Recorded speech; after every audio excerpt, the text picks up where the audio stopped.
क्या हो जब सास बहू की साजिश का शिकार हर बार बेचारे पति को बनना पड़े। आइए देखते हैं। सुमित खाने की मेज पर बैठा था, जहां उसकी एक तरफ उसकी बीवी बिपाशा और दूसरी तरफ उसकी माँ शीला बैठी थी। क्या हुआ, आप दोनों सास बहू मुझे ऐसे क्यों घूर रही हो? अरे मैं तो बस तुम्हारी थाली की घटती बढ़ती देख रही हूँ, मगर लगता है सासू माँ घूर घूर कर आँखों से तुम्हारा लेमिनेशन कर रही है। सुमित, बहू कैसे बोल पर सास कहाँ चुप बैठने वाली थी। ये लेमिनेशन भी मुझे तेरे करके करनी पड़ रही है बहू। अरे देख जरा क्या हालत बना दी है तूने मेरे बेटे की। ढांचा ढांचा दिख रहा है इसका।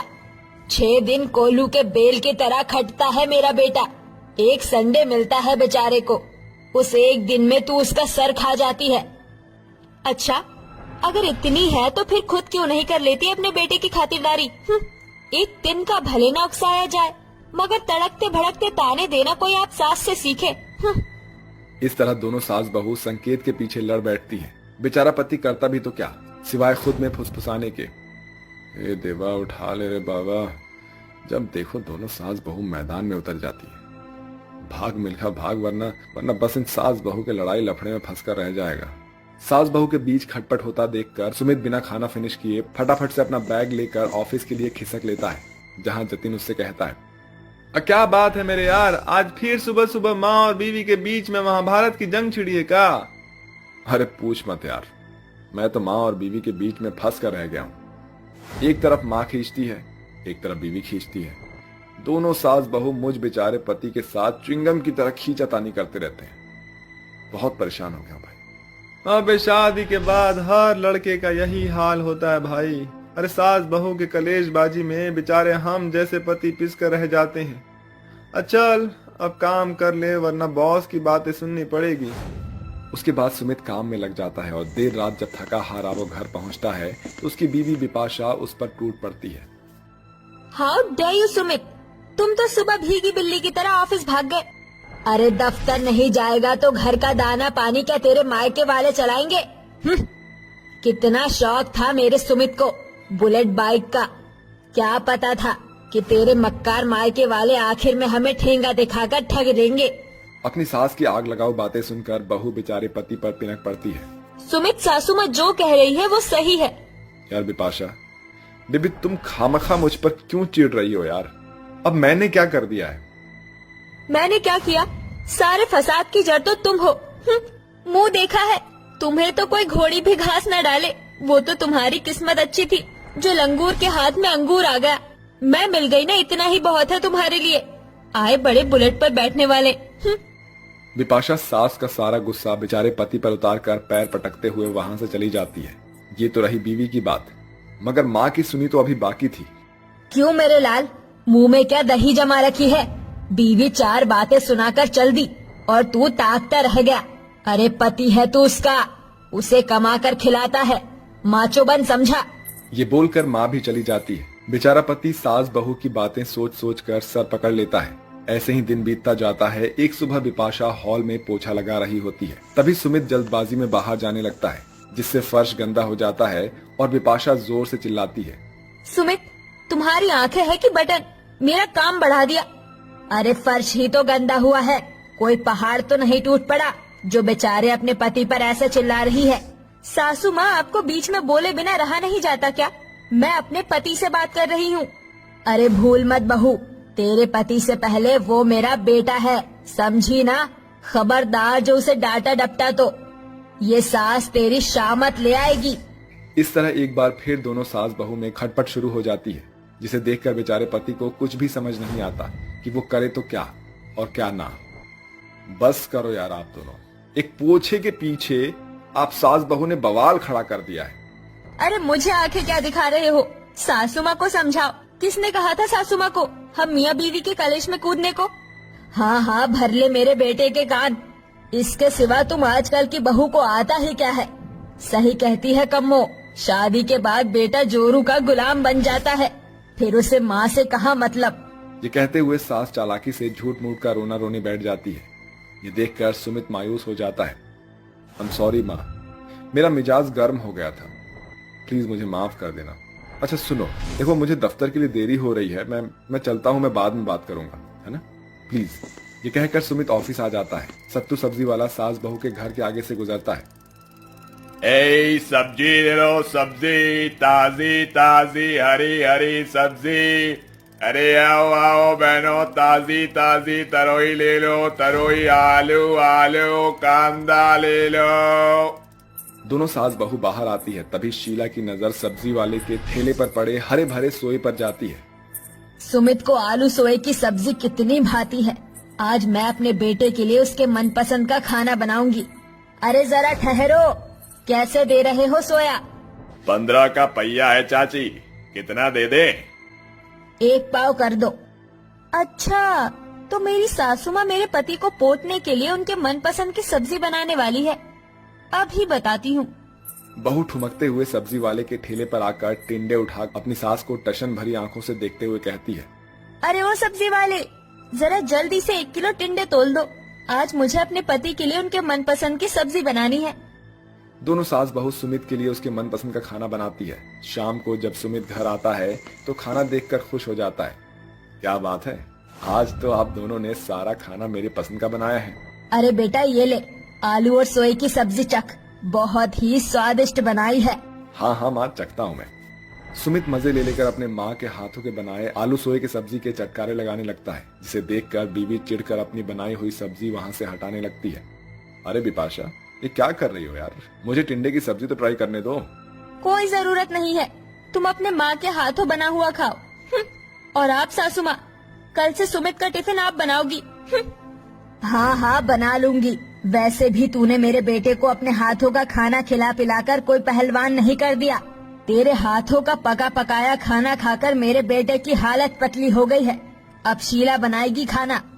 उस वक्त तो सास हाँ कर देती है, मगर वैसा होता कहाँ है। सास बहू के नोक झोंक का नतीजा बेचारे पति के पेट पर लगता है, जिसे देखकर सुमित का बॉस उससे बोलता है, अरे सुमित, क्या बात है यार, तुम इतने डिप्रेशन में क्यों दिखाई दे रहे हो? सुमित अपने बॉस को सारी बातें बताता है, जिसे सुनकर बॉस उसके कान में कहता है। ऐसे ही ढलते दिन के साथ सुमित ऑफिस से छुट्टी लेकर घर में रहने लगता है, और वो ना तो अपनी माँ से बात करता है और ना ही बीवी से। ये देखकर बिपाशा एक डॉक्टर को घर बुलाती है। डॉक्टर साहब, सुमित को क्या हुआ है? देखिए, सुमित किसी बात से बहुत डिप्रेस हो गया है। उन्हें एक अच्छे एनवायरनमेंट की बहुत जरूरत है।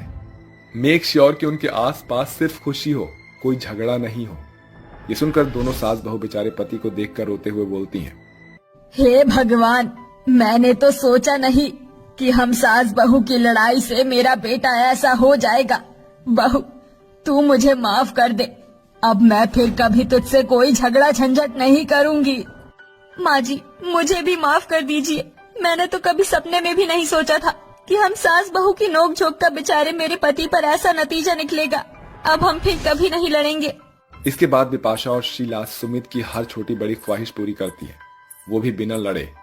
वो उसके लिए अच्छा अच्छा खाना बनाती है और खुद भी प्यार से रहती है, जिसे देखकर आखिर में सुमित मन ही मन मुस्कुराते हुए बोलता है, व्हाट एन आइडिया सर जी, आखिरकार ये लड़ाकू लुगाई घुल मिल गई है ना। क्यों, दे दिया ना झटका। तो आप समझे दोस्तों, दरअसल सास बहू में आया बदलाव बेचारे पति का बिछाया हुआ जाल था। अरे जल्दी तैयार हो जाओ, माँ ने हमें इस तरह देख लिया तो बहुत गुस्सा हो जाएंगी। वो हमेशा ही गुस्सा रहती है। ऐसा कब हुआ जब वो गुस्सा ना हुई हो। खैर छोड़ो, मैं तो अच्छे से तैयार होंगी। अरे इकलौते भाई की शादी जो है। मैं तो एकदम बढ़िया तैयार हो गई। देखो कितनी सुंदर लग रही हूँ। मेरी ड्रेस और मेरा मेकअप, ऊपर से ये मेरा गोरा रंग, कितना खूबसूरत लग रहा है। हाँ, अपने मुंह मियाँ मिट्ठू, जब देखो अपने मुंह से अपनी तारीफ करती रहती हो। अरे तुम सबसे ज्यादा सुंदर तो मैं ही लग रही हूँ। बस बहस करना बंद करो, हम चारों ही बहुत प्यारी लग रही हैं। चलो अब चलते हैं। नताशा, पायल, आरती और सीमा चारों बहनें ही अच्छे से तैयार होकर अपने भाई के पास पहुंच जाती हैं। वो चारों अपने भाई की बारात लेकर अपनी होने वाली भाभी के घर जा रहे होते हैं। सभी लोग अच्छे से एंजॉय कर रहे होते हैं। देखते ही देखते बारात हिमानी के घर पहुंच जाती है, जिसके बाद तुषार मंडप में जाकर बैठ जाता है। भाई थोड़ी देर की ही और बात है, फिर तो आपकी हमसफर इसी मंडप में आएंगी और तुमसे शादी कर लेगी। इसके बाद आप भी शादीशुदा हो जाओगे। हाँ हाँ, वैसे हमारी होने वाली भाभी दिखती कैसी है? माँ ने तो हमें फोटो दिखाई ही नहीं। अरे मैं अपने भाई की पसंद को जानती हूँ, जैसी भी होगी लड़की सुंदर बहुत होगी। अब मैं अपनी मुंह से क्या ही तारीफ करूं, जब तुम्हारी भाभी आएगी तो तुम खुद ही देख लेना।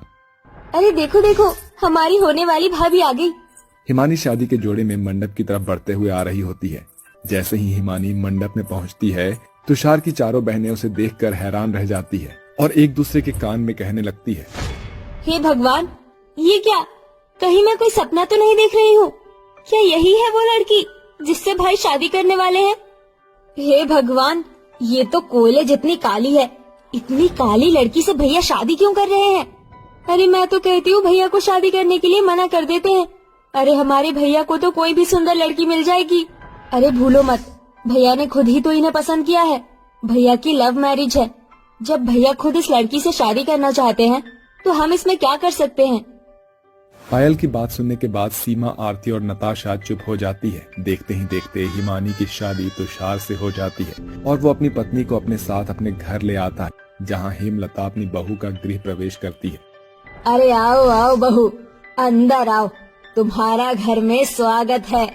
हिमानी ने लंबा सा घूंघट कर रखा होता है, जिसे देखकर हेमलता कहती है, अरे बहू बस करो, इतना लंबा घूंघट क्यों रखा है? अरे हम पुराने जमाने के सास ससुर नहीं है। तुम चाहो तो अपना घूंघट ऊपर कर सकती हो। हेमलता की बात सुनकर हिमानी अपना घूंघट ऊपर करती है, जिसके बाद हेमलता जैसे ही हिमानी को देखती है, उसकी आंखें 2 से 4 हो जाती है। हे भगवान, ये क्या, ये लड़की इतनी काली है। अरे माँ, क्या हुआ? आप तो अचानक से चुप हो गई हो। अरे वो कुछ नहीं बेटा, बस ऐसे ही। वैसे तुम्हारी पत्नी थक गई होगी, जाओ बहू को अपने कमरे में ले जाओ, थोड़ी देर आराम कर लेंगे। हेमलता की बात मानकर तुषार हनी को अपने कमरे में ले जाता है। उसके जाते ही चारों की चारों बहनें अपनी माँ से कहती है, अरे माँ, ये सब क्या है? इतनी काली बहू इस घर में? मेरे भाई को कोई भी अच्छी लड़की मिल सकती थी। अब मैं तुम चारों को क्या ही बताऊं। पहले ही तुम्हारे भाई ने मुझे जाने से मना कर दिया था। तुम्हारे पिताजी ही लड़की के घर पर जाकर रिश्ता पक्का करके आए थे और उन्होंने मुझे हिमानी के बारे में कुछ भी नहीं बताया। मैं तो ये सोच रही हूँ, 2 दिन बाद ही होली का त्योहार है, सभी मेहमान घर पर आने वाले हैं। अगर इस काली बहू को देखेंगे तो पता नहीं क्या सोचेंगे। अरे माँ, मेरे पास एक प्लान है। मैं कहती हूँ, क्यों ना हमारे सभी मेहमानों के आने से पहले इन 2 दिनों के अंदर हम इसे इतना टॉर्चर करें कि ये यहाँ से हमेशा हमेशा के लिए भाग जाए। पायल की बात सुनकर हेमलता उसकी बात पर अमल करती है, जिसके बाद चारों बहनें अपनी माँ के साथ मिलकर अपनी भाभी को टॉर्चर करना शुरू कर देते हैं।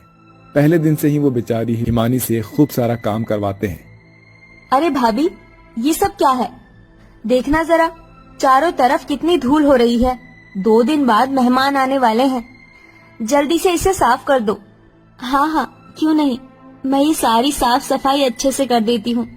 हिमानी जल्दी से कपड़ा लेती है और पूरे घर की डस्टिंग शुरू कर देती है। वो घर की डस्टिंग कर ही रही होती है कि तभी सीमा ढेर सारे गंदे कपड़े लेकर हिमानी के पास पहुँचती है और उससे कहती है, आपको क्या भाभी बनने का शौक ही था बस? देखो जरा, कितने सारे गंदे कपड़े पड़े हैं। भाभीओं का काम होता है कि घर की साफ सफाई और सभी कामों की जिम्मेदारी अच्छे से संभाले।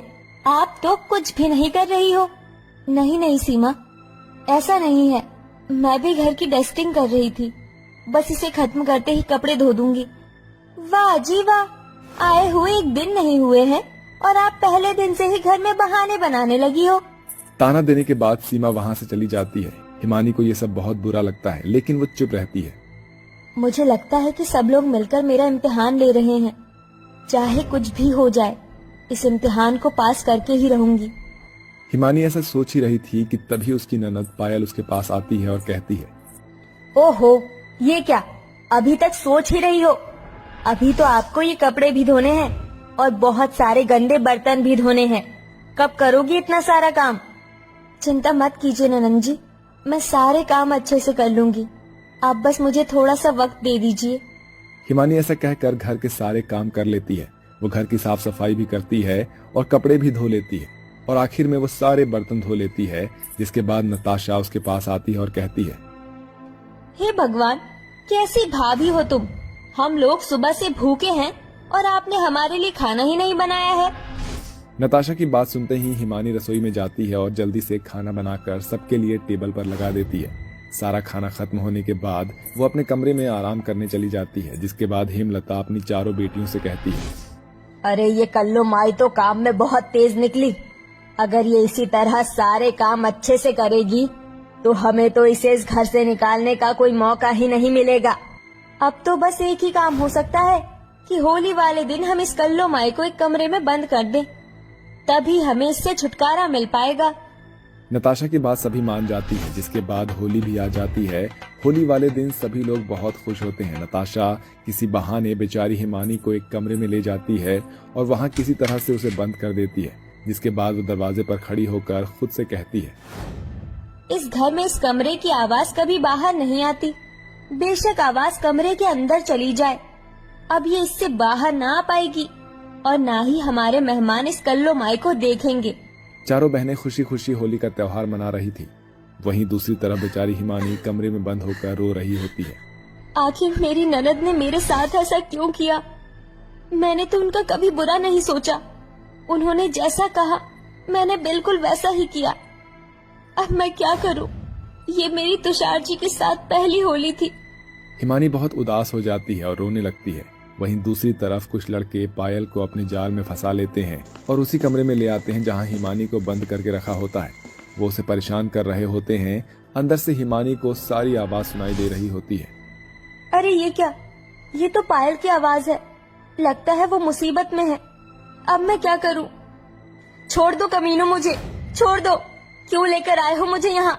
मेरी माँ और मेरी बहन को पता चल गया तो तुम्हें कहीं का नहीं छोड़ेंगे। वो लड़के पायल के साथ बदतमीजी कर रहे होते हैं। अंदर से हिमानी ये सब सुनकर दरवाजा तोड़ने की कोशिश करती है। देखते ही देखते वो दरवाजा तोड़ लेती है, जिसके बाद हिमानी अपनी ननद पायल को उन लड़कों से बचा लेती है। पायल तुरंत ही हिमानी को गले से लगा लेती है। हमें माफ कर दो भाभी जी, हमसे बहुत बड़ी गलती हो गई।